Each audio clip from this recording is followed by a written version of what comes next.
I haven't made any videos in a long time, and that's because I've just been busy, but I started playing on this hardcore Ironman a while back, and he's completely free to play. My only goal on this account was to complete Dragon Slayer. So far, I've got all these quests done, except for Dragon Slayer. I've started it, I can get into the Champions Guild, and let me just go ahead and show you guys my bank real quick. I got really lucky with the new Corsair Cove quest. I was able to snag a rune item after like 4 kills. So what's quite interesting is I really don't have that much playtime on this account, and I've already managed to, have a bank of 205k, which in free to play I think is actually really good.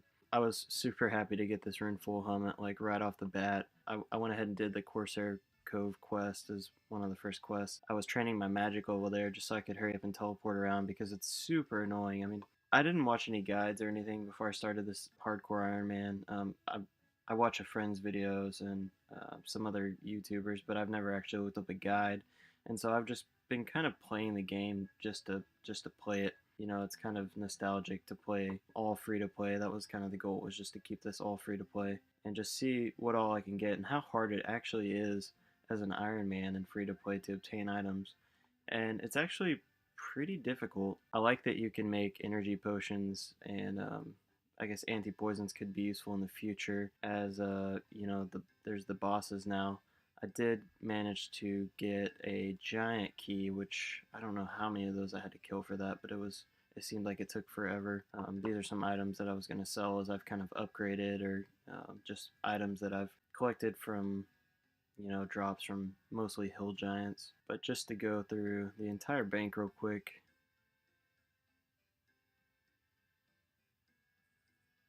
this is my skilling tab. So whenever I first started out, I wasn't really sure what to do, so I just went straight to mining and smithing. And I found that you actually make a lot more money if you sell directly back to the shop. So say if you make a bunch of helmets, you'll want to sell those to the actual helmet shop, like in Barbarian Village.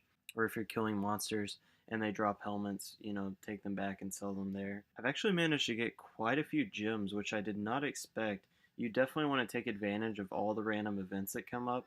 Normally on my main, I'm used to just skipping through them. As an Iron Man, you certainly want to do all of them because they actually have some pretty hefty rewards. I'm going to have a pretty significant crafting level to use these. In the future, if I decide to make this a members account, I will definitely be glad that I have those. The pickaxe, so you can get a rune pickaxe on free to play. It's just very expensive, so I've stuck with the adamant. And a rune pickaxe will cost you, I believe, 32k, and you can get that at the door of a mine. You can actually buy any pickaxe there, so that is pretty helpful in the beginning. If it takes a while to obtain all the ores and smith them, and it's a lot of running around.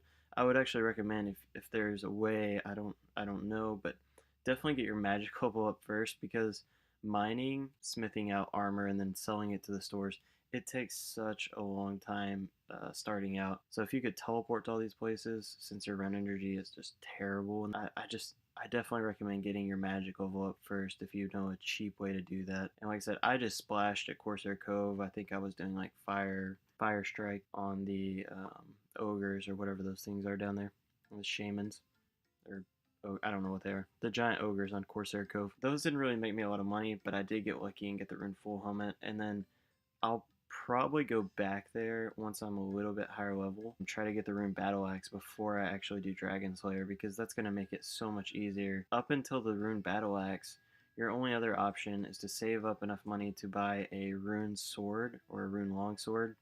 I can't remember which one. I know there's a rune mace and a rune sword in the Champions Guild, and that's going to be pretty expensive. So I think with the time it would take to do that, I probably have a better shot at getting another rune drop at a rune battle axe. And regardless, it'll help train my skills up, so it's just worth it in the long run. Also, if you didn't know, to get the coif in free to play, you can actually buy this in the Champions Guild because you can't craft that. Same with the dragon hide. I know it seems kind of irrelevant, but if you haven't played free to play in a long time like I have, you kind of forget these things because you're so used to being able to just go to the exchange and buy them. You can also find the adamant plate body in there and a few other smaller items that could be significant. So far, the steel square shield is the highest level shield I've been able to obtain until I get my smithing level higher. I don't think I can make the steel kite shield right now, and you can't buy it from the shop. There's certain items that you just can't buy from the shop, and you'll see that they have zero stock, or even if they have stock, it's been supplied by another player and you can't actually buy it. So there are some items that they sell, but they'll only sell it if a player sells it to them first, and that would mean that you can't buy it. Another thing I want to talk about is you definitely want to get one of these Chronicles from Draenor Village. It teleports you right near the Champions Guild, which is super helpful before you get your magic level to 25 for the Varrock teleport. It'll also save you on wall runes because these are very hard to obtain in free to play. The best way I found so far is to kill hill giants, and you can also kill the dark wizards, which is why I have so many of these. And there's two of them right outside of Draenor, usually attacking bots at the willow trees. They spawn really quickly, they're very easy to kill, they're lower level than the ones at Varrock. I think they're only level like 7. Once I get my mage up, I'm saving these nature runes for high alchemy, because that's probably where a big chunk of my money will start coming from in the future. But I'm trying to save as many wall runes as possible. I had a lot more, but as I was teleporting around trying to get all the quests knocked out for Dragon Slayer, I used probably 20 or so, and I was trying to be as conservative as possible. Right now, the best amulet I have is Amulet of Accuracy, and I think it gives a +4 to all your attack stats. It doesn't give any kind of defensive bonus, but up until I can actually get like an Amulet of Power or Strength, that is what I'm stuck with. Right now, my current goal is to get 40 attack, 40 strength, and 40 defense.